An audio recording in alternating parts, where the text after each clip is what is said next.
Hunkam Sang, Nabalhenge, welcome back to my daily Tezo briefing. Without wasting any time, let us begin with the only daily Tibetan Parliament session highlight available in English. Chaired by Honorable Speaker Kembustam Tempela, the 10th day of the 17th Tibetan Parliament in Exile's 7th session, that's a budget session, commenced at 9:30 a.m. as scheduled, with the continuation of the deliberation and sanction of the budget of Department of Homes, that's Nangsi Legung, along with the 2024 to 2025's proposed recurring budget, a special recurring budget and supplementary budget of Nangsi Legung.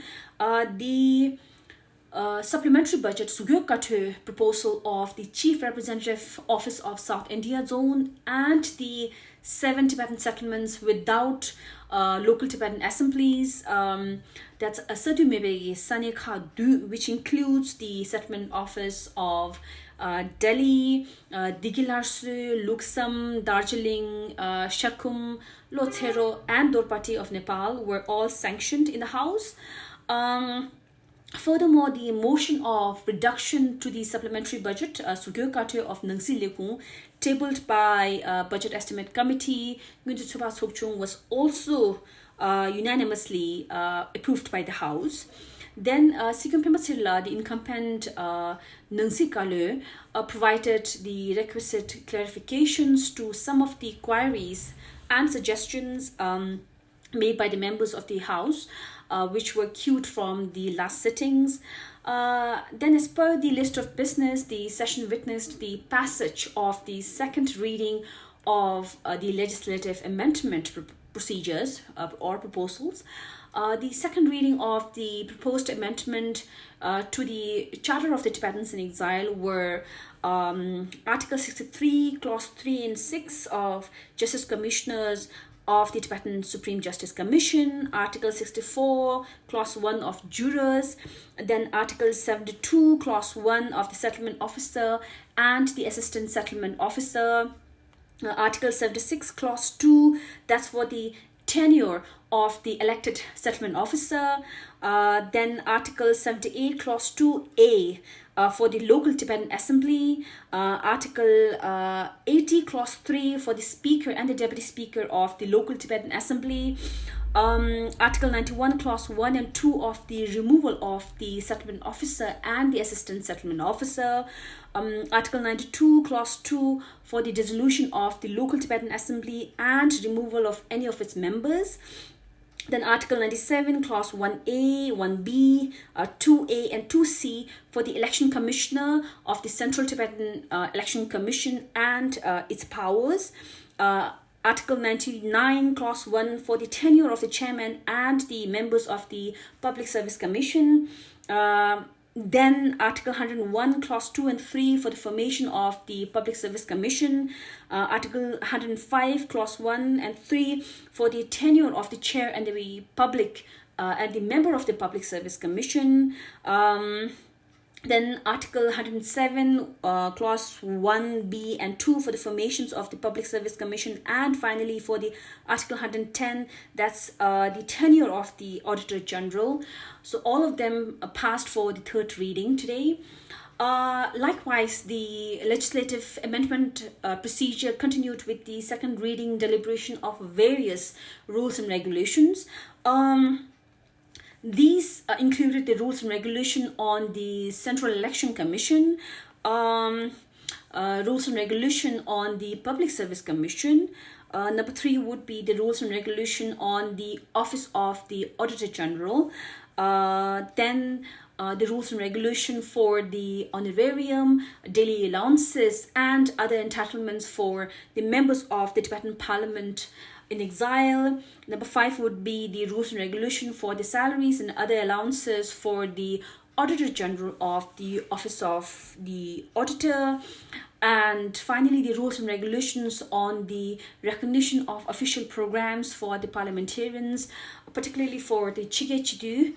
So the proposed amendments were passed for the third reading, for all of them, except for the proposed amendment to rules and regulation on the Central Election Commissioners, Article 47, Clause 4, and the rules and regulation for salaries and other allowances for the Supreme Justice Commissioner and the other Justice Commissioners, which were repealed in the House. As suggested by Kasha, the House decided to send the proposed amendment on the rules and regulations for the parliamentary procedure and the conduct of business of the Tibetan Parliament in exile. That's Pumima Chidul Hanzo ki Sondu Dolutan Ledun Chicho ki Dikshikar Timjar to an ad hoc committee instead of proceeding with its second reading today. Hereafter, the amendment for the rules and regulation for a Soarik by association or the Droben Pyogimenzi Khan was presented by Kasha, and it passed for the third reading after due deliberation by the House. Thereafter, Sigyon Pembatsirla, the incumbent Pinjo Kale, presented a 20-year financial status report, or let's call it the financial progress report of CTA and its offices from the fiscal year of 2002 to 2003 to 2022-23. So the incumbent Pinjo Kale provided his clarifications to the suggestions, queries, and appreciation by the members of the House on the report. In accordance with the list of business, Kasha then proposed a motion to further extend the 90% payment exemption for the Tibetan diaspora in paying their Tibetan voluntary contribution, Ranze Latip, by another 6 months, that is until the 30th of September 2024. So you guys still have 6 more months to go with it. So the first April 23 to March 24 exemption had supported about 6,666 applications of missed contribution and new Green Book registration, which is a very good result. So the official motion was passed unanimously in the House. And with that, the session today adjourned at 3 p.m. until 9:30 tomorrow. But for your information, the session tomorrow will begin with the third reading of the Charter and the Rules and Regulations Legislative Amendment Proposal. And most importantly, the presentation of the financial business, the revised Appropriation Bill of 2023 to 2024, and the Appropriation Bill of 2024 to 2025. So this is it for today.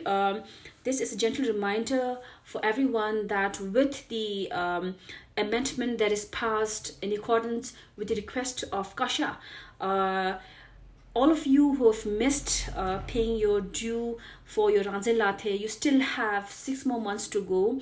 It is a request to every Tibetan around the world in diaspora to take the opportunity. I don't think we're going to extend any more from September on this. So I think it makes all the sense to take the opportunity, if you haven't so far, to pay your due voluntary contribution, your Green Book contribution, your Ranze Lathe contribution to our Tibetan government in exile, so that you are able to take your responsibility as a citizen of Tibet, as the masses of the Tibetan government in exile. So this is all I wish to say. Yes, Tharin Dawaran Samshari Sani Jayon. This